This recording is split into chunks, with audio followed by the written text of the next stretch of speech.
বড় লোকদের আমি দু চোখে দেখতে পাই না। ওয়াও, গাড়িটা কি সুন্দর না? So nice. স্মাইল। এই গাড়িতে হাত দিচ্ছেন কেন?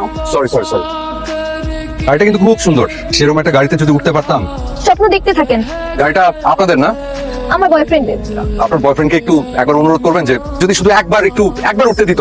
এই, আপনার কি মাথায় সমস্যা? আপনি এই গাড়িতে উঠলে আমার বয়ফ্রেন্ডের গাড়ির সিট ময়লা হয়ে যাবে। না, বুঝতে পারছি।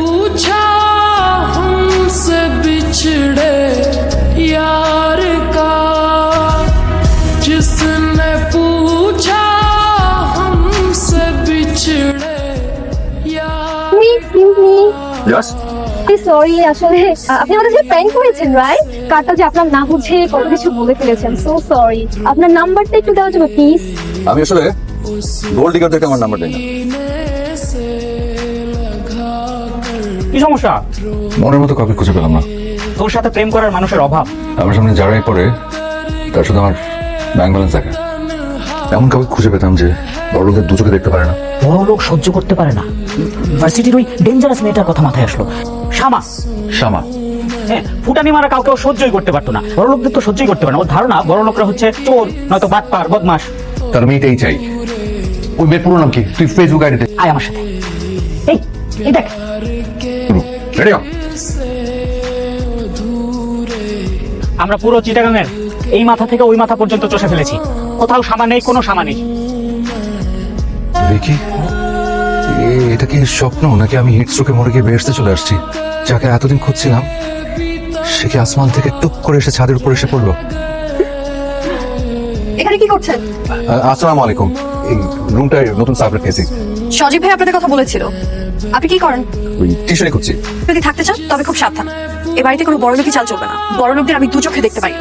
আমি বড় লোকদেরকে একদম সহ্য করতে পারি না, বিশ্বাস করেন। আর শোনেন, দোতলায় আমাদের বাসা। আপনাদের যদি কোনো হেল্প দরকার হয় আমার আব্বু আমাকে বললেই হবে। চল কোনা। আঙ্কেল সালাম আঙ্কেল। ওয়ালাইকুম আসসালাম। আন্টি, ওই আপনাদের কাছে মনে একটা এক্সট্রা চাবি মনে হয় আছে, সজীব বললো। আরে রাখো তোমার চাবি, এদিকে মাসের বাজারের হিসাব মিলছে না। আঙ্কেল কিছু মনে না করলে আমি কি একবার দেখবো?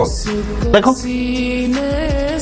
ও আচ্ছা, এখানে আঙ্কেল ওই যে আপনার 112 টাকার হিসাব মিলছে না, ওই চিনির দাম দুবার লিখে ফেলেছেন। ও আরে তাই তো, 1 সেকেন্ডের মধ্যে হিসাব কমপ্লিট করে ফেললা। নাস্তা করেছো? না, করিনি। আমাদের সঙ্গে নাস্তা করবে? না না আঙ্কেল, এবারে না করবে না, চলো। শামা, নাস্তাতে খেয়ে নে মা। সে কখন থেকে কম্পিউটারের মুখটা বুঝে আছিস? কালকের অডিটের একটা ব্যালেন্স শিট কোনোভাবে মিলাতে পারছি না। তুইও রিফাতকে দেখা, একটু আগে আমার বাজারের হিসাব 1 সেকেন্ডে মিলিয়ে দিয়েছে।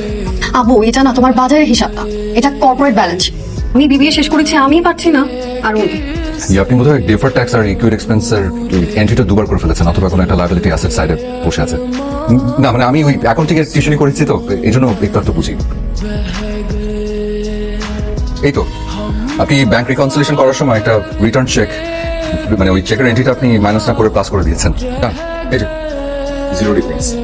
এটা আপনি কিভাবে করলেন? অথচ আমি 1 ঘন্টা ধরে এটাই বসেছিলাম। বিকাশ বাবা, তুমি কি মাঝে মাঝে একটু একটু শামাকে সাহায্য করতে পারবা? জি নিশ্চয়ই।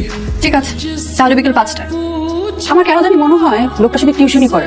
মানে কেউ কি এত স্পিডে কাজ করতে পারে? আচ্ছা, উনি কি আগে কোনো বড় কোম্পানিতে চাকরি করতো? সেটাই তো ভাবছি। কিন্তু ওনার আঙুলগুলো যেভাবে ল্যাপটপের উপর নাচছিল দেখে মনে হচ্ছিল কাজটা আমি রেগুলার করো। এই লোকটার মধ্যে না বড় কোনো রহস্য আছে, যে কিনা ছদ্মবেশে তোর প্রেমে পড়েছে। তুই না সব কিছুতে রহস্য করছিস।